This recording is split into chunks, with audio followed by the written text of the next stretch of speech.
ونستغفره ونؤمن به ونتوكل عليه ونعوذ بالله من شرور أنفسنا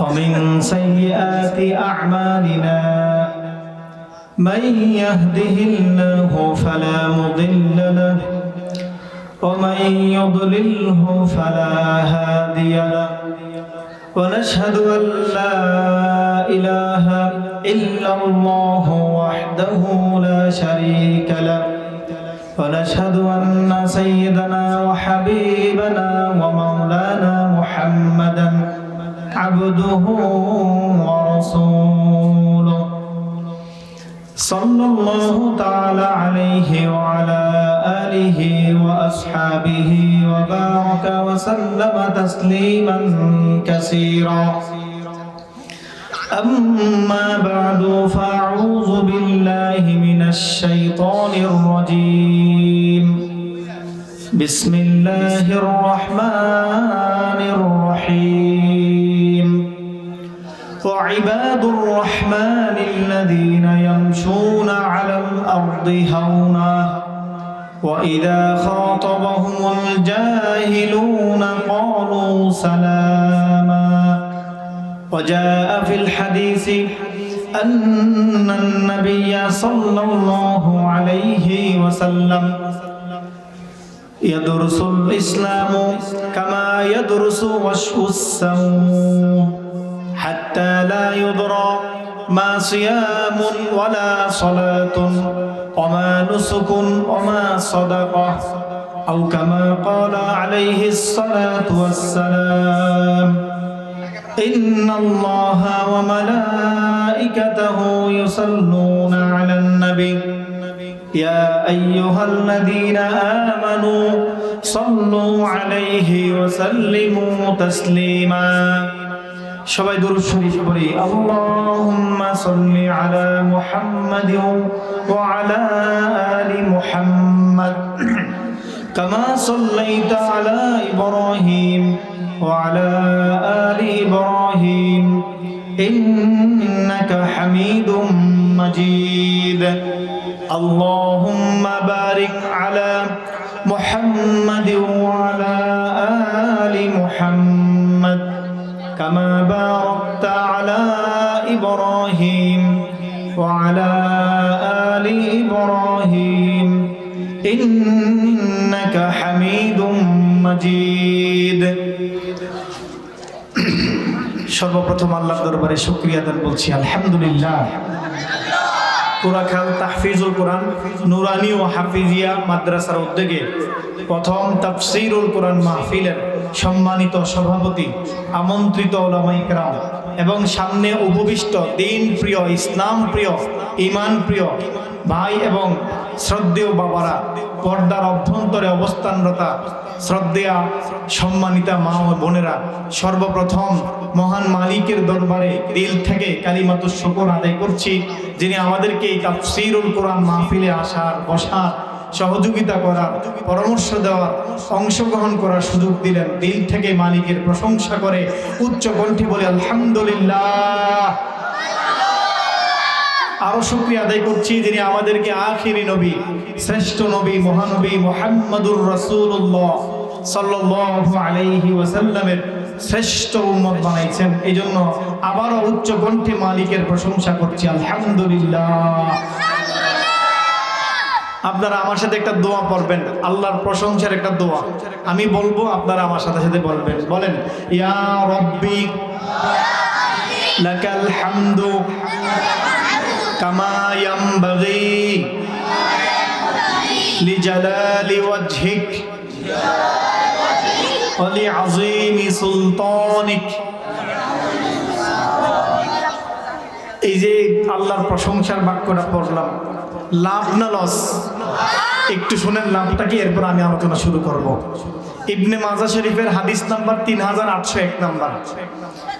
যখন আল্লাহর কোনো বান্দা, আল্লাহর কোনো বান্দি আল্লাহর প্রশংসার নিয়তে এই দোয়াটা পড়ে, আমরা যেটা পড়লাম, পড়ার সাথে সাথে আমাদের আমল লেখার জন্য ফেরেশতা আছে না নাই? এই এই যে আপনারা ভিতরে আসেন, ভিতরে আসেন, আর নয় বাইরে চলে যান, ওদিকে চলে যান। যখন আল্লাহ তাআলার কোনো বান্দা, আল্লাহর কোনো বান্দি আল্লাহর প্রশংসার জন্য এই বাক্যটা পড়ে, যেটা আমরা পড়ছি, আমাদের আমলনামা লেখার জন্য দায়িত্বে যে ফেরেশতারা আছেন, ফেরেশতারা আল্লাহর কাছে যায়। বলেন সুবহানাল্লাহ, আওয়াজ দিয়ে বলেন সুবহানাল্লাহ। ইয়াসআদুল মালাকান, ফেরেশতা দুইজন আল্লাহর কাছে চলে যায়, যায় বলতে থাকে ইয়া রব্বি, আল্লাহকে বলে হে আল্লাহ, ইন্না আবদাকা ফুলানুন, আপনার বান্দা পুরাখাল তাহফিজুল কোরআন নুরানি হাফিজি মাদ্রাসার মাহফিলে বসে আপনার বান্দারা, আপনার অমুক অমুক বান্দিরা সব, আমার যতজন আমরা পড়েছি প্রত্যেকের দুইজন ফেরেশতা আছে না নাই? এই ফেরেশতারা আল্লাহর কাছে গিয়ে বলতেছে, এই মাত্র বলতেছে আল্লাহ, এই কোরাখাল এলাকাবাসীর এত এত মানুষগুলো আপনার প্রশংসার জন্য এমন একটা বাক্য পড়ছে, আমরা জানি না, লা নাদরি কাইফা নাকতুবুহা, আমরা জানি না এর সওয়াব কি পরিমাণ লিখবো। আল্লাহু আকবার। ফেরেশতাদের কাজ কি? আপনি সুবহানাল্লাহ পড়ছেন তো সওয়াব লিখবে, আপনি ওযু করছেন তো সওয়াব লিখবে, আপনি তাসবিহ পড়লেন তো সওয়াব লিখবে, আমি জিকির করলাম তো সওয়াব লিখবে, আমি সালাম দিলাম তো সওয়াব লিখবে। এই ফেরেশতা যার জিন্দেগির ডিউটি হলো সওয়াব লেখা, ওই ফেরেশতা আল্লাহর কাছে গিয়ে বলে আল্লাহ, এমন বাক্য পড়ছে আপনার প্রশংসার নিয়ত করে, আমরা জানি না, লা নাদরি কাইফা নাকতুবুহা, আমরা জানি না এই আমলের সওয়াবটা কি পরিমাণ লিখতে হয়। সুবহানাল্লাহ। আল্লাহ তো জানে নাকি ভাই? আমরা যে কি পড়ছি আল্লাহ তো জানে। একটু আমার সাথে আপনারা কথা বলতে হবে। আল্লাহ জানে তো, এরপরও আল্লাহ বলবে মা ক্বালা আবদি, এই ফেরেশতা আমার বান্দা কি পড়ছে, আমার বান্দি কি পড়ছে বলো। এবার ফেরেশতা আবার বলবে ইয়া রব্বি ইন্না আবদাকা ফুলান, হে আল্লাহ, আপনার অমুকের ছেলে অমুক, আপনার অমুকের বান্দার ছেলে অমুক, অমুক বান্দির ছেলে অমুক, অমুক মহিলা তার বাবার নাম নিয়ে বলবে অমুকের মেয়ে অমুক, এই মাত্র পড়ছে ইয়া রব্বি লাকাল হামদু কামা ইয়ানবাগি লিজালালি ওয়াজহিক ওয়া লিআযীমি সুলতানিক। আল্লাহ জানার পরও ফেরেশতার কণ্ঠে আবার শুনবেন এই দোয়াটা পড়ছে। এবার আল্লাহ তাআলা বলবেন উক্তুবহা মা ক্বালা আবদি, আমার বান্দা বান্দি যা পড়ছে আমল নামায় এটাই লেখো। এতদিন লেখছো 1000, 10,000, 1 লাখ, 1 কোটি, 10 কোটি সওয়াব লেখছো, এখন সওয়াব লেখার দরকার নাই, আমল নামার মধ্যে লেখা রাখো ইয়া রব্বি লাকাল হামদু কামা ইয়ানবাগি লিজালালি ওয়াজহিক ওয়া লিআযীমি সুলতানিক। সুবহানাল্লাহ। তার মানে এটা একটা চেক, এটা ভাঙার দরকার নাই। হাত্তা ইয়ালকানি, বান্দা যেই দিন আমার সাথে মিলিত হবে ওই দিন বান্দাকে আমি বুঝাই দিব, তুমি যে ওই মাহফিলে বৈশা একটা দোয়া পড়ছিলে, এই দোয়ার সওয়াবটা এটা দিলাম, এটার বিনিময় এটা দিলাম। ধরো আমি আল্লাহ সেই দিন এই বাক্যের সওয়াব আমি আল্লাহর সাথে যেই দিন সাক্ষাৎ হবে ওই দিন বান্দা আমার বান্দিকে বুঝাই দিব। সুবহানাল্লাহ। এখন আরেকবার পড়বেন নি? কে কে পড়বেন হাত তুলেন। আল্লাহ আমাদেরকে কবুল করেন, আমিন। জোরে কোন আমিন। বলেন ইয়া রব্বি লাকাল হামদু কামা ইয়ানবাগি লিজালালি ওয়াজহিক ওয়া লিআযীমি সুলতানিক। এজন্য এই দ্বীনি মাহফিলগুলো আপনারা যারা শিখতে চান হুজুরের কাছ থেকে আপনারা লিখে নেবেন, শিখে নেবেন। মা বোনরা শিখতে চান হুজুরের কাছে খবর পাঠাবেন যে আমাদেরকে লিখে দিতে বলো। এই মাহফিলগুলোতে আসলে আমরা দ্বীন সম্পর্কে জানবো, আল্লাহ সম্পর্কে জানবো, কোরআন হাদিস থেকে মূল্যবান নসিহতগুলো শুনবো। এতে আমাদের লাভ আছে না লস আছে বলেন? কম না বেশি? আল্লাহ আপনাদেরকে আমাদেরকে কবুল করেন, বলেন আমিন। সূরা ফুরকানের একটি আয়াত তেলাওয়াত করেছি এবং আল্লাহ রাসূল সাল্লাল্লাহু আলাইহি সাল্লামের একটি হাদিস ইবনে মাজাহ শরীফ থেকে একটি হাদিস তেলাওয়াত করেছি।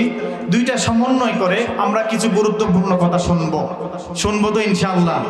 প্রধান বক্তা আসা পর্যন্ত প্রতিটা কথা আমরা মনোযোগ দিয়ে শুনবো। আমরা কেউ অন্য মনস্ক হব না, ঘুমাইয়ে যাব না। যতক্ষণ কথাগুলো শুনবো মনোযোগ দিয়ে শুনবো, আমলের নিয়তে শুনবো, পারবো ইনশাআল্লাহ। আল্লাহ তাআলা প্রিয় বান্দাদের কিছু গুণ বর্ণনা করতে গিয়ে বলেন ওয়া ইবাদুর রহমান আল্লাযীনা ইয়ামশুনা আলাল আরদি হাওনা। আল্লাহর প্রিয় বান্দারা যারা জমিনে আছে তারা খুব নম্রভাবে জমিনে চলাফেরা করে। এরপরে প্রিয় বান্দাদের আরেকটা গুণ আল্লাহ বলেন ওয়া ইযা খাতাবাহুমুল জাহিলুনা ক্বালু সালামা।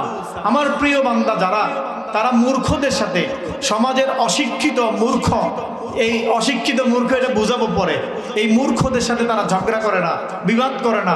কোনো ব্যাপারে সংঘাত হলে অলু সালামা, তারা বলে ভাই তোমার কাছ থেকে আমি দূরে, তোমার সাথে আমার কোনো ঝগড়া নাই।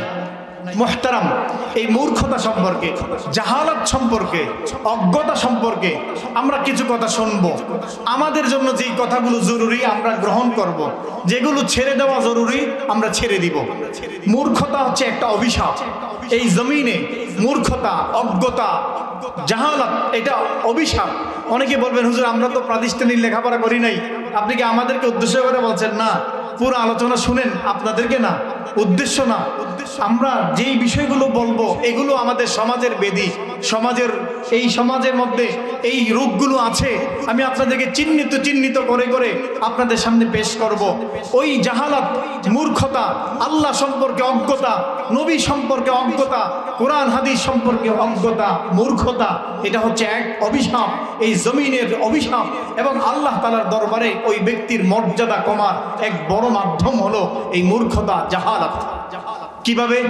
একজন মানুষ দিন শরীয়ত সম্পর্কে কিছু জানে না, নিজের স্ত্রীর 3 তালাক দিছে। বুঝবেন কথা? কয় তালাক দিছে বলেন? 3 তালাক দিয়ে দিছে। এখন তো সে হুজুরের কাছে গেছে, হুজুর বলে যে 3 তালাক দিছো তো এখন আর সুযোগ নাই।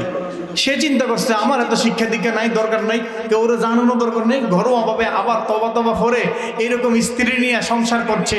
এরকম লোক আমাদের সমাজে নাই। কি বলেন, আছে না নাই? এটা হচ্ছে মূর্খতা, দিন শরীয়ত সম্পর্কে অজ্ঞতা, মানুষকে এরকম হারাম সম্পর্কের মধ্যে লিপ্ত করে। একজন ব্যক্তি 70 বছর জিন্দেগি চালাইতেছে, মসজিদে নামাজ পড়ে, মাদ্রাসায় দান করে, ঈদগাহে দান করে, কিন্তু সে এমন একটি শিরকি কথা বলছে, এমন একটা কুফরি কথা বলছে, 70 বছরের ইবাদত একটা কথার কারণে শেষ হয়ে গেছে। এরকম ঘটনা আছে না নাই? সারা জীবন আমল করছে, কিন্তু মৃত্যুর আগে সে কুফরি করছে। কুফরি করে তার এই যে 70 বছরের ইবাদত আছে না গেছে। তার হজ, তার উমরা, তার নামাজ, তার সাদাকা, তার জিকির আজকার, তার শেষ রাতের তাহাজ্জুদ কিছুই থাকবে না যদি সে আল্লাহর সাথে কুফরি করে। যদি শিরিকের মতো অন্যায়ের সাথে কোনো ব্যক্তি শিরিক করে তো আল্লাহ তাআলা এই গুনাহ কোনোদিন ক্ষমা করবে না। তাহলে বুঝেন, এই যে শরীয়ত সম্পর্কে আমাদের অজ্ঞতা, আমাদের সব আমল শেষ, ইবাদত শেষ। এই জন্য এই বিষয়টা আমরা জানবো। আমাদের যে রোগগুলো, এই রোগগুলো আমরা দূর করব, ঔষধ লাগাবো, পারবো তো ইনশাআল্লাহ? আপনারা ভাববেন হুজুর দৌড়েই তো আমাদেরকে বলছেন। ভাই, আমরা এরকম অনেক লোক আছি যে আমরা দুনিয়া সম্পর্কে সব বুঝি, জায়গা জমির খতিয়ান বুঝি, পর্সা বুঝি, সব বুঝি, কিন্তু তাব্বাতিয়া সূরাটা এখনো ঠিক হয় নাই, কুল হুয়াল্লাহ সূরাটা এখনো শুদ্ধ করে পড়তে পারি না, এবার দোয়ায় কুনুতটা ঠিক মতো পড়তে পারি না। এরকম মুসলমান আছে না নাই? তাহলে আপনি বলেন, আমার এই অজ্ঞতা, মূর্খতা আমাকে কোথায় পৌঁছাবে? আপনি একটা বাচ্চারা ডাক দিয়ে দাঁড়া করায় জিজ্ঞেস করেন, বাবা বলো তো নামাজ ভাঙার কারণ কয়টি? সর্বপ্রথম সে দাঁড়ায় বলবে নামাজে অশুদ্ধ পড়া। নামাজ ভাঙার কারণ 19টি। প্রথম বলবে নামাজে কি পড়া? অশুদ্ধ পড়া।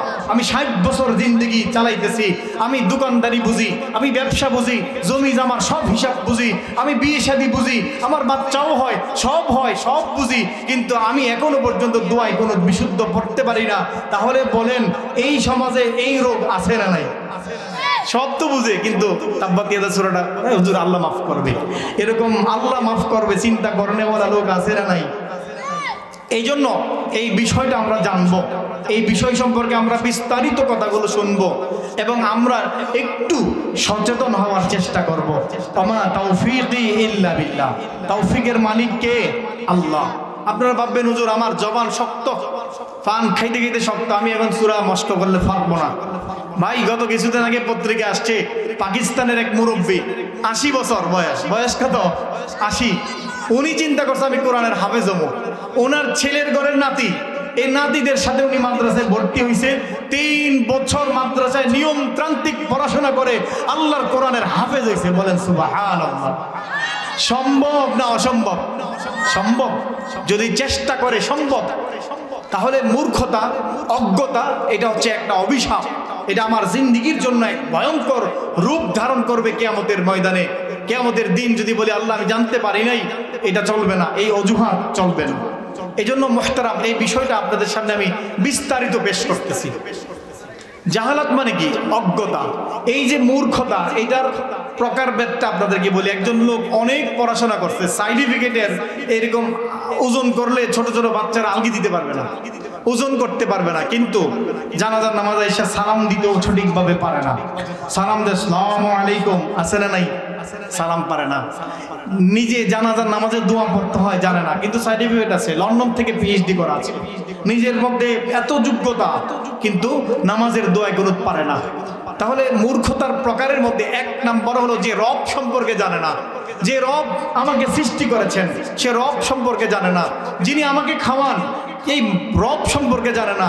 যিনি আমাকে ঘুম পড়ান সেই মালিক সম্পর্কে আমি জানি না। যিনি আমাকে হাসান, হ্যাঁ, যিনি আমাকে কাঁদান সেই মালিক সম্পর্কে আমি জানি না। যিনি আসমান থেকে আমার জন্য রিজিকের জন্য পানি বর্ষণ করেন সেই মালিক সম্পর্কে আমি জানি না। তাহলে শরীয়ত বলবে সে হলো সবচেয়ে বড় মূর্খ, সে হলো সবচেয়ে বড় অজ্ঞ, যে তার মালিক যিনি স্রষ্টা সম্পর্কে যার জ্ঞান নাই। বুঝছেন তো কথা? তাহলে যত শিক্ষিত হোক, আল্লাহ সম্পর্কে যার জ্ঞান নাই, আর শরীয়ত বলবে সে শিক্ষিত না, মূর্খ। সে শিখে কি? মূর্খ। দুই নাম্বার, যে রাসূল সম্পর্কে জানে না, যে রাসূল সমস্ত নবীদের শ্রেষ্ঠ, যে রাসূলের উম্মত আমরা হয়েছি, মুহাম্মদুর রাসূলুল্লাহ সাল্লাল্লাহু আলাইহি সাল্লাম, রাসূলের রিসালাত সম্পর্কে তার জ্ঞান নাই, রাসূলের এই কি বলে হাদিস সম্পর্কে তার কোনো জ্ঞান নাই, সে কিচ্ছু জানে না, রাসূলের রিসালাত সম্পর্কে তার জ্ঞান নাই, তাহলে শরীয়ত বলবে সেও মূর্খ। সে কি বলেন? মূর্খ। তিন নাম্বার, যে শরীয়ত সম্পর্কে জানে না, দিন শরীয়ত কি জানে না, সকালে ঘুম থেকে উঠা অফিসে যায়, রাতের বেলা আবার বাড়িতে আসে ঘুমায়, এরপরের দিন আবার অফিসে যায়, রাত্রে আসে ঘুমায়, আবার যায়, মাস শেষে বেতন পায়, তার জীবন এভাবেই চলে। সকালে উঠে খেতে যায়, কাজ করে, রাতে আসে আর ঘুমায়, ঘুম থেকে উঠে আবার যায়, দুপুরে খানা খায়, মাঝে মাঝে বেরাইতে যায়, তার জীবন এভাবে চলছে। না মসজিদ, না মাদ্রাসা, না শরীয়ত, না দিন, সে কিছুই জানে না। এই ব্যক্তিকে শরীয়ত বলবে সে মূর্খ, সে কি? জাহেল, সে অজ্ঞ। কথা বুঝেন তো মুহতারাম? এই অজ্ঞতা এটা ব্যাপক আকার ধারণ করবে, কিয়ামতের পূর্বে এটা ব্যাপক আকার ধারণ করবে, এত ব্যাপক আকার ধারণ করবে। ইবনে মাজাহ শরীফ 4046 নম্বর হাদিস, রাসূলুল্লাহ সাল্লাল্লাহু আলাইহি সাল্লাম বলেন। ভাই আপনারা কি বিরক্ত হচ্ছেন? আল্লাহ রাসূল সাল্লাল্লাহু আলাইহি সাল্লাম বলেন, ইয়াদুরুসুল ইসলাম কামা ইয়াদুরসু ওয়াসউস শাউব। রাসূল বলেন, ইসলাম মানুষের কাছে পুরাতন মনে হবে, পুরাতন, যেরকম ভাবে জামার কারুকার্য পুরাতন হয়ে যায়। আপনি 5 বছর আগে যে একটা জামা কিনছেন, এই জামাটা পুরাতন হয়ে গেছে, শিলিগুলো পুরাতন হয়ে গেছে, জামাটা পুরাতন হয়ে গেছে, মানুষের কাছে ইসলামটা এরকম পুরাতন মনে হবে। বলেন নাউজুবিল্লাহ। এবার রাসূল বলেন, আরো বিস্তারিত বলেন, হাত্তা লা ইউদরা মা সিয়ামুন ওয়ালা সালাতুন। এমন কি এমন একটা জমানা আসবে, এমন একটা যুগ আসবে, যে যুগের মানুষ জানবে না নামাজ কি জানবে না, এই যুগের মানুষ জানবে না রোজা কি, জানবে না, ওয়ালা নুসুকুন কুরবানি কি জানবে না, ওয়ালা সাদকা কি। এইরকম এই সমাজের একটা যুগ আসবে, যেই যুগের মানুষ কুরবানি কি জানবে না, রোজা কি জানবে না, যেই সমাজের মানুষ সদকা কি জানবে না। জোরে কর নাউজুবিল্লাহ। আপনারা ভাববেন হুজুর এটা আমরা জমানা না, আমরা জমানা সব জানি, আমরা সব জানি। আপনি দেখেন, আমি আজিমপুরে এক জায়গায় একদিন এশার নামাজ পড়েছি, আমাদের একটা কোন এক সূত্রে আত্মীয় হয় তাদের বাড়িতে। তো তাদের বাড়ির যে ছেলেটা, সে মাত্র এই ম্যাট্রিক পরীক্ষা দিছে, এর সহ নিয়ে আমরা মসজিদে গেছি। তো নামাজ পড়ছি, এশার নামাজ জামাতে পড়ছি, এবার সে চলে যাচ্ছে। আমি ধরলাম, কই যাও? নামাজ তো শেষ না। তো কি নামাজ তো শেষ? হুজুর সালাম করেছে তো শেষ? না না, শেষ না। বিতির নামাজ পড়বা না? হ্যাঁ, বিতির কি? হ্যাঁ, কি বলে বিতির নামাজ কি? হ্যাঁ, জানে না। তাহলে আপনি বলেন, রাসূল তো বলছেন এমন একটা যুগ আসবে যে নামাজ কি চিনবে না।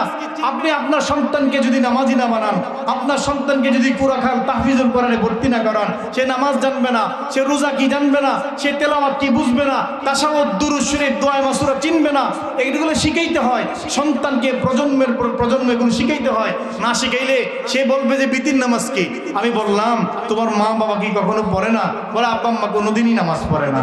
তো তুমি পড়ো? হ্যাঁ, আমি পড়ি, মসজিদে এসে পড়ি, হুজুররা যা পড়ে এর দূরে পড়ি, এরপরে যে আর কিছু আছে সেটা আমি জানি না। জোরে কর নাউজুবিল্লাহ।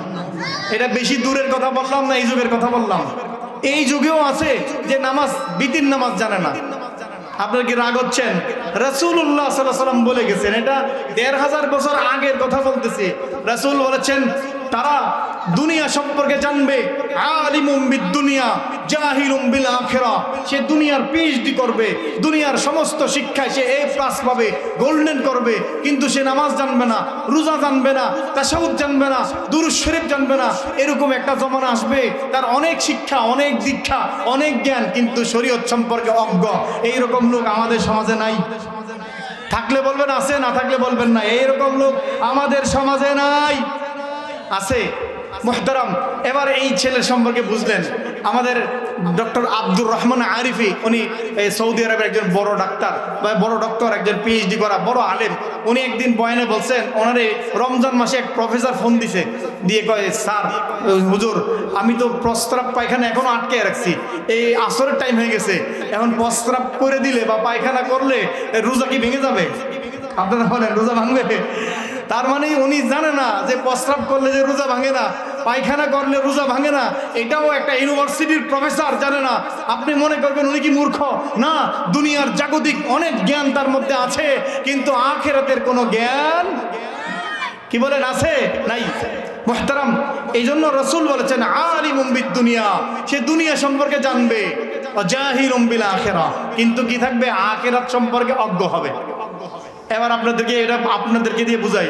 আপনি একটা বয়স হয়ে গেছে 40 বছর, আপনার ছেলে বিদেশ থেকে মোবাইল পাঠিয়েছে, কিন্তু সেটিংটা বুঝেন না। একটা ছেলেরে ডাক দেন, বাবা দেও তো মোবাইলটা কি হইলো। হ্যাঁ, দেখবে সেটিং থেকে শুরু করে যা আছে একেবারে সব বাইর করে মুহূর্তের মধ্যে ঠিক করে দিতে পারবে। এই ছেলেটারা যদি বলেন যে বিতির নামাজের দোয়ায় কোনটাতে পরে, বাবা একটু বলো তো, হ্যাঁ কি এটার লাগে নিয়ে আমরা ডাকছেন? এটা তো পারি না, আপনার মোবাইল আপনি রাখেন, আমি গেলাম, আছে না নাই? এর যদি মোবাইল দেন, মোবাইলে সব বুঝে, সব প্রোগ্রাম বুঝে, কিন্তু সে তাশাহুদ বুঝে না। এই ছেলেটা সূরা কোরআন শরীফের সূরা ইয়াসিন চিনে না, সূরা রহমান চিনে না, সূরা ওয়াকিয়া চিনে না, কিন্তু মোবাইলে সব বুঝে। যত কঠিন প্রোগ্রাম দেন না কেন, যত কঠিন গেমস দেন না কেন, সে বুঝে। এরকম দুনিয়া বুঝে, আখিরাত বুঝে না। আমাদের সমাজে নাই? আছে? থাকলে বলবেন আছে, না থাকলে নাই। তাহলে দুনিয়া সম্পর্কে জানে, আখিরাত সম্পর্কে জানে না। আছে না নাই?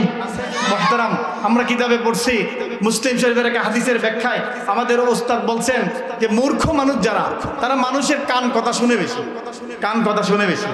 একজন একটা বলছে, এই ইমাম সাহেবের দ্বারাই আপনি এরকম নাকি বলছেন, অমুকের কাছ থেকে শুনছি, নিজে দেখে কারো ভুল ধরতে পারে না, অন্যের কথা শুনে খুব পাওয়ার হয়, খুব গরম হয়ে যায়। এটা হলো মূর্খতার একটা স্বভাব। বলে নাউজুবিল্লাহ। এক লোক রওনা করছে, বেড়াতে যাবে, একটা গাধা, ওনার স্ত্রী, ছেলে, মেয়ে, এই হলো 4 জন, আর গাধা নিয়ে যাচ্ছে। গাধার উপরে 4 জন বসছে। এলাকার মানুষ কয়, কেমন গাধা, এক গাধার উপরে 4 জন বসছে, গাধাটা তো মেরে ফেলবে। বুঝেননি কথা? হ্যাঁ, তো কান কথা শুনে মূর্খ মানুষ কি করে? কান কথা বেশি শোনে। হ্যাঁ, কি করছে? নিজে গাধার থেকে নাইমা ছেলে, মেয়ে আর বউরে বসাই আবার গাধা টানতেছে। গাধা যখন টানে, আরেক গ্রামে ঢুকছে, আর মানুষ কয়, কেমন গাধা, বউ পাগল গাধা, হে বউরে বয়েরে কে নিজে হাইটে হাইটে যায়। বেজার আছে না নাই? এবার চিন্তা করছে, না বউ নামাই দেই, হ্যাঁ আমি গাদার উপরে থাকি। এবার সে গাদার উপরে বাচ্চাগুলো নিয়ে বসছে, বউরে গেছে তুমি টানো। আরেক গ্রাম দিয়ে ঢুকছে, মানুষ এইরকম মানুষ দেখলাম না, বউরে দিয়ে গাদা টানায়, আর সে উপরে উঠে বসে রয়েছে। সে কী না, এমনিও তো চলা দিব না, এমনিও তো চলা যাবে না। এবার কি হচ্ছে, নিজেরা নেমে গেছে, জামাই বউ নেমে টানতেছে, আর ছেলে মেয়েরে গাদার উপর রাখছে। আরেক গ্রামে ঢুকছে, আর মানুষ গাদা কিনে কিনতো, গাদা দিয়ে চড়তো, হেরা জামাই বই দুইজনই হাঁটে, বাচ্চা দূরে বসে রাখছে। কথা বুঝেন তো? এবার তো সে পেরেশানিতে কি করবে? এবার বাচ্চা গরু নামাই দিছে, গাদারে খালি হাঁটাইতেছে, বাচ্চা ছেলে মেয়ে নিয়ে হেরা সবাই হাঁটে তো হাঁটে। আরেক গ্রামে ঢুকছে, মানুষ কেমন গাদা কিনছে, কিন্তু গাদা খালি, তারা এরকম হাঁটতেছে। এবার এদের সমাপ্ত এই সমালোচনা গ্রহণ করা, সে চিন্তা করছে না এমনি হবে না। এরপরে কি করছে, গাদাটারে কান্দের উপরে নিয়ে এবার হাঁটা শুরু করছে। জোরে কর নাউজুবিল্লাহ। তাহলে মূর্খতার একটা স্বভাব হলো মানুষের কান কথা শুনবে, মানুষ যেটা বলবে এটাকে গ্রহণ করার চেষ্টা করবে, কখনো নিজে যাচাই করবে না, নিজে দেখবে না সঠিক না বেঠিক, নিজে কখনো এটাকে বোঝার চেষ্টাও করবে না, কারণ তার প্রধান পুঁজি হলো মূর্খতা। আমাদের সমাজে এরকম মূর্খ নাই। কান কথা শুনে, মানুষের সমালোচনা শুনে, গীবতের কথা শুনে মানুষের সাথে ঝগড়া করতে আসে, এরকম লোক আছে না নাই? মুহতারাম, এই জন্য আল্লাহ রসুল সাল্লাল্লাহু আলাইহি সাল্লামের হাদিস থেকে স্পষ্ট প্রমাণিত হয় কিয়ামতের পূর্বে এমন একটা সময় আসবে। সহিহ বুখারীতে আসছে হাদিস, রাসূলুল্লাহ সাল্লাল্লাহু আলাইহি সাল্লাম বলেন, ইন্না বাইনা ইয়াদাইস সাআ, কিয়ামতের পূর্বে লাইয়ামান, এমন কিছুদিন আসবে, ইয়ারফাউ ফীহাল ইলমু, যেই সময়টুকুতে ইলমকে উঠায় নেওয়া হবে, ওয়ায়ানজিলু ফীহাল জাহলু, জাহালতকে নামায়া দেওয়া হবে, ঘরে ঘরে মূর্খতা বাড়বে, ইলমকে উঠায় আনা হবে, মূর্খতাকে নাজিল করে দেওয়া হবে, ওয়ায়াজহারু জিনা, জিনা ব্যভিচার বাড়তে থাকবে। এরপরে আল্লাহ রাসূল বলেন ওয়ায়াকসুরুল হারজু, হারাজ বাড়বে। হারাজ কি? ওয়াল হারাজু ওয়াল কতলু, হারাজ হলো হত্যা বাড়বে, অন্যায়ভাবে হত্যা করবে, রাজনৈতিক প্রতিহিংসায় হত্যা করবে, অন্য একজন ব্যক্তিকে কোনো কারণবশত তার সাথে ঝগড়া হয়েছে তো টাকা দিয়া কিলার দিয়া হত্যা করবে, এটা কিয়ামতের পূর্বে বাড়বে। মূর্খতা বাড়বে, ইলম উঠবে, জিনা ব্যভিচার বাড়বে, আর হত্যা বেড়ে যাবে। জোরে কোন নাউজুবিল্লাহ। তাহলে রাসূলের হাদিস সত্য প্রমাণিত হবে। যদিও আমরা দেখছি প্রতিনিয়ত শিক্ষার হার বাড়ছে, প্রকৃতপক্ষে শিক্ষার হার বাড়ছে, আর ইসলামের জ্ঞান প্রতিনিয়ত মানুষের মধ্যে কমতেছে। ঠিক কি ঠিক না বলেন? এরপরে দেখেন মূর্খতা নাজিল হচ্ছে, আর কি জিনা ব্যভিচার বাড়বে। জিনা ব্যভিচার এখন একেবারে আম হয়ে যাচ্ছে। কিভাবে আম হচ্ছে দেখেন, ঘরে ঘরে জিনা হয়, আমরা বুঝি না, আমরা মনে করি শুধু লজ্জাস্থানের জিনাই হচ্ছে জিনা, অথচ হাতের জিনা স্পর্শ করা, চোখের জিনা দেখা, এরকম মুখের জিনা হচ্ছে, ভিন নারীর সাথে কথা বলা, এরকম জিনা হয় কি হয় না বলেন? জিনা বাড়তেছে, প্রতিনিয়ত জিনা বাড়ছে, ব্যভিচার বাড়তেছে, অপরাধ বাড়তেছে, এরকম প্রেম সংগঠিত ঘটনার কারণে হত্যা পর্যন্ত বাড়তেছে। এটা বাড়তে থাকবে, কিয়ামত পর্যন্ত বাড়তে থাকবে। এটা আমাদের জন্য অভিশাপ, বাড়তে থাকবে জিনা ব্যভিচার।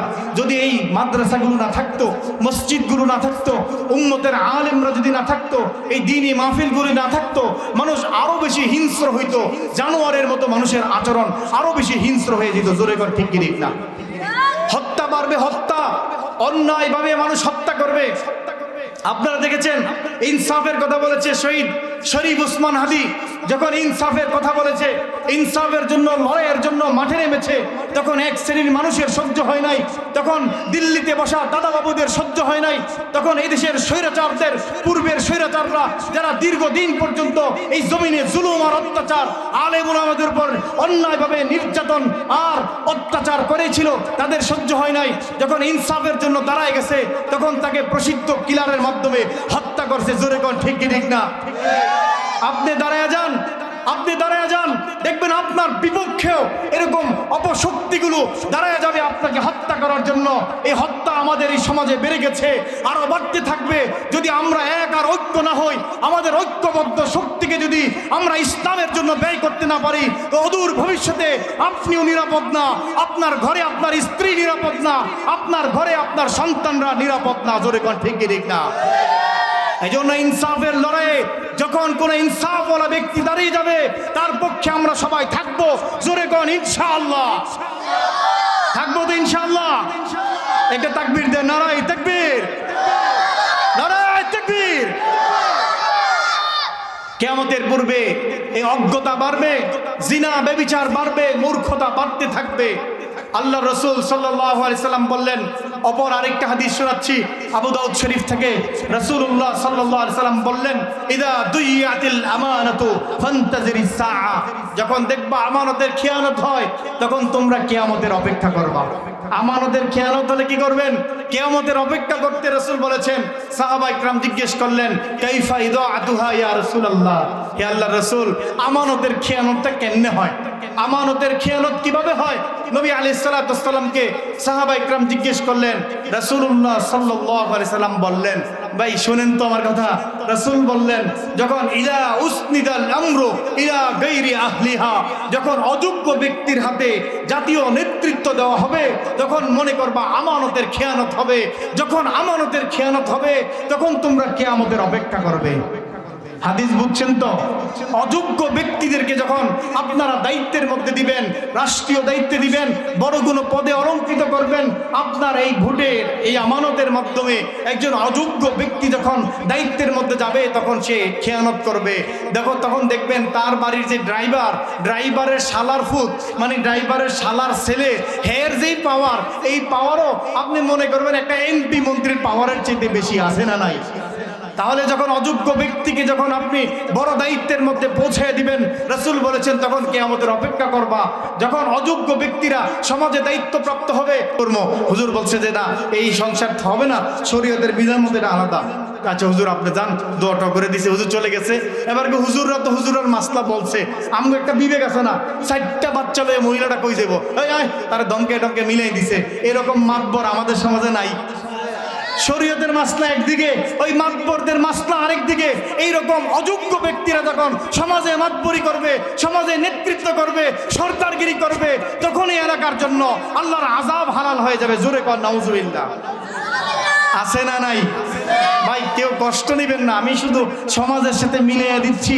রাসূলুল্লাহ সাল্লাল্লাহু আলাইহি ওয়াসাল্লাম যে হাদিস বলেছেন, অযোগ্য ব্যক্তিরা যখন দায়িত্ব পাবে তো সমাজের মধ্যে বিশৃঙ্খলা বাড়বে, সমাজের মধ্যে শরীয়ত বিরোধী কর্মকাণ্ড হবে, শরীয়ত বিরোধী কাজ হবে, কিয়ামত খুব কাছে চলে আসবে। নবী বলেন তখন তোমরা কিয়ামতের অপেক্ষা করো। আল্লাহ আমাদেরকে এই যোগ্য ব্যক্তিদেরকে যোগ্যতম স্থানে পৌঁছার তৌফিক দেন, বলেন আমিন। এই যোগ্যতার লড়াই হয়েছিল তখন বলেছিল যে কি আপোষ না কোটা, কি বলে মেধা না কোটা। তখন বলছিল মেধার মাধ্যমে মানুষ যাবে, যোগ্যতার মাধ্যমে যিনি যোগ্য তিনি যোগ্যতম আসনকে অলঙ্কৃত করবেন। কিন্তু এমন একটা সিস্টেম তৈরি হয়েছিল, মুক্তিযুদ্ধ থেকে শুরু করে বিভিন্ন দল থেকে শুরু করে বিভিন্ন কোটা তৈরি করার মাধ্যমে অযোগ্যদেরকে দায়িত্বের পৌঁছানো হচ্ছিল। তখনই একটা আন্দোলনের আওয়াজ শুরু হয়েছিল, যে আওয়াজের মাধ্যমে বিগত 17 বছরের ফ্যাসিস্ট এই দেশ থেকে বিতাড়িত হতে বাধ্য হয়েছে। জোরে কর ঠিক কি ঠিক না? মুহতারাম, রাসূলুল্লাহ সাল্লাল্লাহু আলাইহি ওয়াসাল্লাম বলে গেছেন যে কিয়ামতের পূর্বে এই ধরনের ঘটনা ঘটবে। এজন্য আমাদেরকে সতর্ক থাকা লাগবে। আপনারা বুঝেন, এই বাচ্চারা কথা বলা যাবে না। আপনারা বুঝেন, যখন একজন মূর্খ সে নিজের সবচেয়ে বেশি চালাক মনে করে। মূর্খরা কি করে? নিজে বেশি চালাক মনে করে, আমার চেয়ে তার চালাক কেউ না। এক এলাকার সব মূর্খ, একজন আছে খুব চালাক। কয়জন চালাক? কয়জন? একজন। একদিন এক ওট এই ডেগের মধ্যে খাইতে যায়, তার মাথাটা ডেগের ভিতরে ঢুকে গেছে। পুরা এলাকা সব তো মূর্খ, এটা কেমনে বাইর করবো এই বুদ্ধি নাই। এবার যায় ওই যে জ্ঞানী লোকটারে আনার পর অনেকক্ষণ চিন্তা করতেছে কেমনে বাইর করা যায়। একজনকে হুজুর ডেকটা কাটলে তো মাথাটা বেড়ে গেছিল। আমার আনছো কেন? দেখি অনেক বুঝেছি না, বলছে জব করে দাও। ওট জব করে দিছে। এবার জব করার পর গলা কেটে ফেলছে। গলা কাটছে তো ডেক তো মাথার ভিতরে, এখনো ডেক বের করা যায় না। আরে কি মুসিবত হুজুর, যেটা বলছেন এটা তো পারলাম না, ডেক তো বাইরো না, ডেকটা কেটে না। তো আরেকজন বল, হুজুর আমি যে আগেই বলছিলাম ডেক কেটে লাই। বেশি কথা বললো না। দেখ সবাই তো হুজুরে মানে, এখন সব ডেক কাটার পড়ছে। এবার ডেক কাইটা গুস্ত বানাইতেছে। কয়েকজন দেখ হুজুর বইবে কাঁদে। কি হুজুর আপনি কান্দেন কে? আরে আমি আমার লেগে কান্দি না, তোর লেগে কান্দি। আমি যদি মরে যাই তো এই এলাকার এই সমস্যাগুলো সমাধান করবে কে? ধরে খাওয়ার নাউজুবিল্লাহ। বুঝেন নাই মনে হয়? আমি যদি মরে যাই, এই যে ডেক কাইটটা কেমনে মাথা বাইর করতে হয়, এই বুদ্ধিটা তোদেরকে দিবে কে? তোরা তো এই বুদ্ধি নাই। বুঝেননি কথা? মানে মূর্খ নিজেকে সবচেয়ে বেশি চালাক মনে করে। কেমন চালাক বুঝেন তো? গাছের ডালের মধ্যে বৈশাখ গোড়া কাটে। আরেকজন জায়গায় ভাই যে গোড়া কাটতেছেন একটু পরে আপনি ফরবেন, আমারও বুঝান দরকার নাই, আপনার সরকার আপনি তেল দেন। এরকম হয় কিনা? যখন উম্মতের আলেমরা সমাজের ঘরে ঘরে বলে মূর্তির বিরোধিতা করতে হবে, শিরিকের নাপাক থেকে নিজেকে পবিত্র করতে হবে, কবিরা গুনাহ থেকে নিজেকে বাঁচাতে হবে, না হয় আপনার আমার জন্য সামনে আযাব অপেক্ষা করছে। যখন আমাদের উলামায়ে কেরাম যখন বারবার বলে বা হুজুররা সরকারে খায়, মসজিদে আযান দেয়, এগুলো মানার টাইম নাই। যখন বিপদ চলে আসে তখন বলে হায় হায়, আছে না নাই? ওই যে ডালের মধ্যে বৈশাখ গোড়া কাটে, এরকম ভাই গোড়া তো কাটতেছেন, ফেরে তো যাবেন, আমারে বোঝানোর দরকার নাই। যখন গোড়া কাটতে কাটতে ঠাস করে নিচে পড়ে, বাদশা ইসরে একটু আগে যে বলছিল এটা তো ভালো কথা বলছিল, বুঝে কখন? যখন পড়ে যায় তখন বুঝে। সমাজের যে সমস্ত গোয়ার্তু আছে, মানে খুব ঘাউরে টাইপের মূর্খরা আছে, এরা বুঝে না। এরা বুঝে কখন? এরা মৃত্যুর পরে বুঝে। এরা মরার আগে কখনো কোরআন হাদিসের সঠিক মাসাইলগুলো বুঝতে চায় না, নিজেকে নিজে অনেক বেশি চালাক মনে করে। আছে না নাই? জোরে বলেন আছে না নাই? এক লোক কূপের ভিতরে পড়ে গেছে, কুয়ার ভিতরে। এরা কেমনে বাইর করবে? কোনো বুদ্ধি নাই। পুরা এলাকার মানুষ মিলে কোনো বুদ্ধি মাথায় আসে না যে কুফর থেকে কেমনে আনতে হয়। একজন চালাক লোকের যায় ভাড়া করে আনছে, ভাই আপনি আমাদের কূপের লোকটারে একটু ওড়ার ব্যবস্থা করেন। তো এটা একটা সহজ, আপনার একটা দড়ি ফালান, ফালাইলে এর এবার দড়ি দিয়ে সবাই বিসমিল্লাহ কইয়া এই ওকে টান দিবেন, সে চলে আসবে। তো ঠিক আছে, এখন দড়ি নিচে ফালাইছে, বুঝেননি কথা, দড়ি নিচে ফালাইছে, বলছে তোমার কোমরে বাঁধো, সে কোমরে বাঁধছে। এবার সবাই বিসমিল্লাহ বলে টান দাও, নারায়ে তাকবীর বলে আল্লাহু আকবার বলে টান দিছে, সে এই নিচের থেকে উপরে বসছে। সবাই তো খুশি, বুদ্ধি তো সুন্দর। কেউ যদি আটকে যায় তাহলে বের করার পদ্ধতি কি? কোমরে রশি বেঁধে টান দিবে, এটা বুদ্ধি। এই বুদ্ধি তো এদের মাথায় ঢুকছে। কিছুদিন পরে এক লোকে খেজুর গাছ থেকে রস পাড়ার জন্য উপরে উঠছে, এবার আর নামতে পারে না, সে উপরে কান্নাকাটি শুরু করছে, নামবো কেমনে? পুরো এলাকার মানুষ নিচে জড়ো হয়েছে। এখন ওই বুদ্ধি দিচ্ছে, আরে ভাই কিছুদিন আগে তো আমরা কুফির থেকে মানুষ তুলছিলাম, এটার লেগে কি এত টেনশন করা লাগে? দড়ি আনো।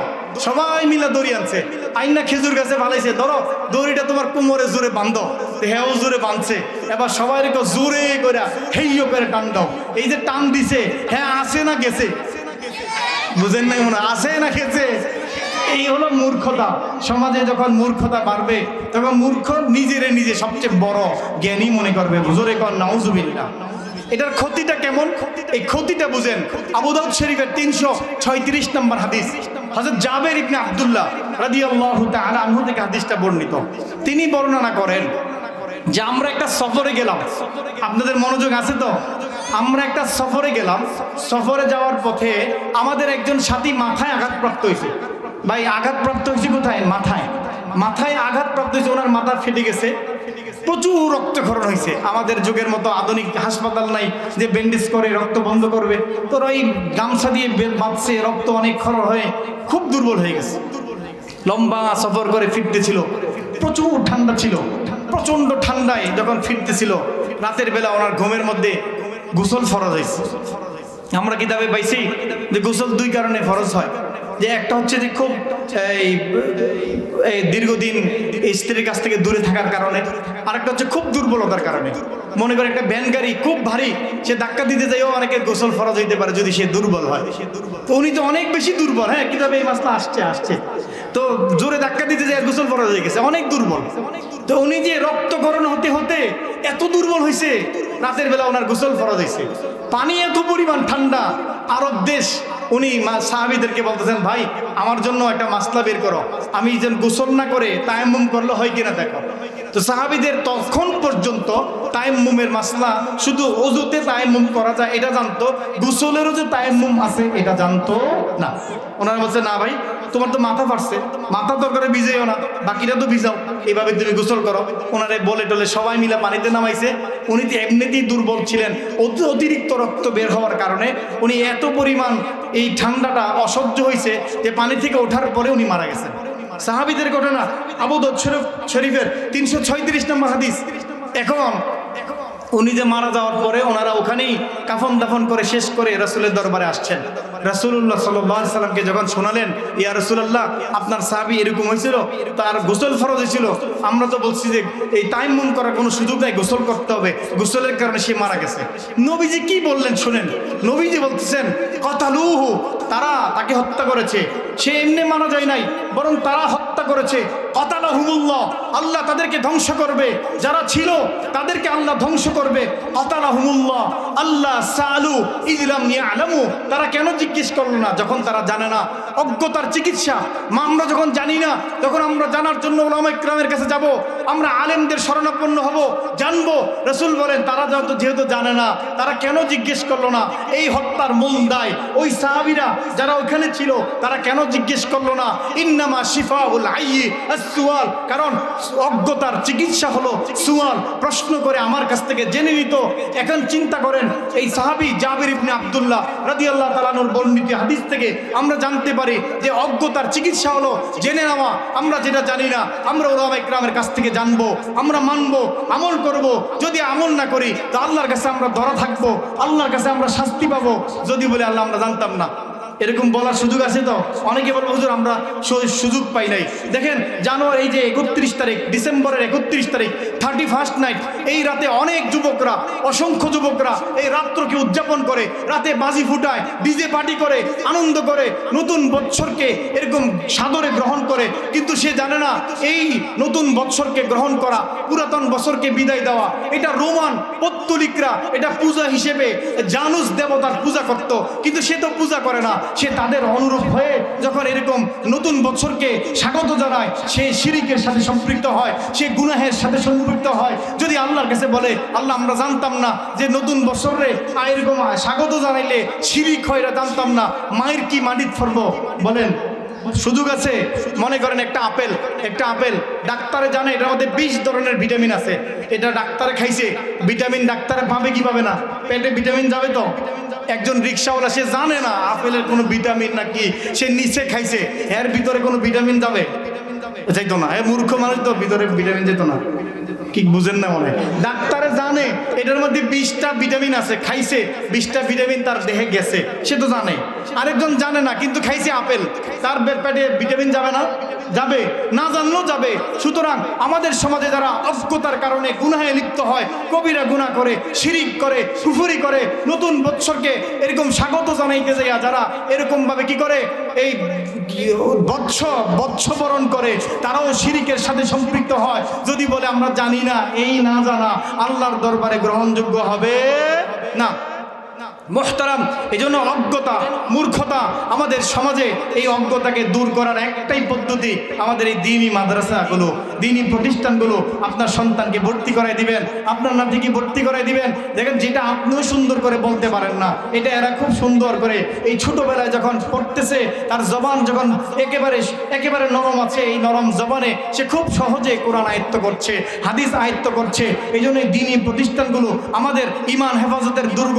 আমরা এই প্রতিষ্ঠানগুলো হেফাজত করব, আমরা দান করব, ভালোবাসবো, খোঁজ খবর নিব, আলেম ওলামাদের সংস্পর্শে থাকবো তো ইনশাআল্লাহ, থাকবো তো ইনশাআল্লাহ। তাহলে মূল কথা হলো এটাই যে আমাদের শরীয়তের জ্ঞান অর্জন করা, দ্বীনের জ্ঞান অর্জন করা, দ্বীন সম্পর্কে আমাদের জানা, রব সম্পর্কে জানা, এই কোরআন হাদিস সম্পর্কে জানা আমাদের জন্য জরুরি। আরেকটা হাদিস শোনাচ্ছি, যে হাদিসটা আপনাদের আবু দাউদ শরীফের 4036 নম্বর হাদিসের মধ্যে আসছে। রাসূলুল্লাহ সাল্লাল্লাহু আলাইহি ওয়াসাল্লাম বলেছেন, সায়াতি আলান নাসি সানাওয়াতুন খাদ্দাআত। রাসূল বলেছেন অচিরে আমার উম্মতের এমন কিছু বছর আসবে, খুব ধোঁকার বছর, ধোঁকাবাজি চলবে। ইউসাদ্দিকু ফিহাল কাযিব, মিথ্যাবাদীকে সত্যবাদী মনে করা হবে। ওয়া ইউকাযযিবু ফিহাস সাদিক, সেই সময় সত্যবাদীদেরকে মিথ্যাবাদী মনে করা হবে। এমন একটা সময় কি আসছে? আমরা দেখছি গত কয়েক বছর আগে দেখছি সমাজের সবচেয়ে বড় সত্যবাদী উলামা ইকরামদেরকে মিথ্যাবাদী প্রমাণিত করে জেলখানার মধ্যে বন্দী করে রাখা হয়েছিল। এমন একটা সময় আমরা দেখছি সমাজের সবচেয়ে বড় চোর, সবচেয়ে বড় বাটপার আর দুর্নীতিবাজরা সবচেয়ে বেশি প্রটোকল নিয়ে, সবচেয়ে বেশি আরাম আয়েশের জমিনের মধ্যে ছিল কি ছিল না বলেন? আর সমাজের সবচেয়ে দামি মানুষগুলো জেলখানার ভিতরে ছিল। রাসূল বলেন ইউসাদ্দিকু ফিহাল কাযিব, মিথ্যাবাদীকে সত্যবাদী মনে করা হবে। ওয়া ইউকাযযিবু ফিহাস সাদিক, এবং সত্যবাদীকে মিথ্যাবাদী মনে করা হবে। আর কি হবে? ওয়া ইয়াতামিনু ফিহাল খাইন, খেয়ানতকারীর সাথে মানুষ আমানতের সম্পদ রাখবে। আমানতদারের কাছে আমানতদার ব্যক্তিকে খেয়ানতকারী মনে করা হবে। রাসূল বলেন ওয়ায়ানতিকু ফিহা রুয়াইবিজা, তখন রুয়াইবিজারা কথা বলবে। সাহাবায়ে কেরাম বললেন কিলা ওমর রুয়াইবিজা, রুয়াইবিজাটা কি? রাসূল বললেন যে আর রাজুলুত তাফিহু ফি আমরিল আম্মা, মানুষের জনগণের দায়িত্বপ্রাপ্ত হবে সমাজের মূর্খ লোকেরা, অজ্ঞ লোকেরা, অশিক্ষিত লোকেরা। এটাই হলো এটাকে বলা হয় রুয়াইবিজা। যখন সমাজে অযোগ্য, মূর্খ, অশিক্ষিত ব্যক্তিরা দায়িত্বপ্রাপ্ত হবে তো সমাজকে ধ্বংস করবে, তখন কিয়ামত আমাদের জন্য খুব নিকটে চলে আসবে। এজন্য আসুন আমরা ইসলামের জ্ঞানী হই, শিক্ষিত হই।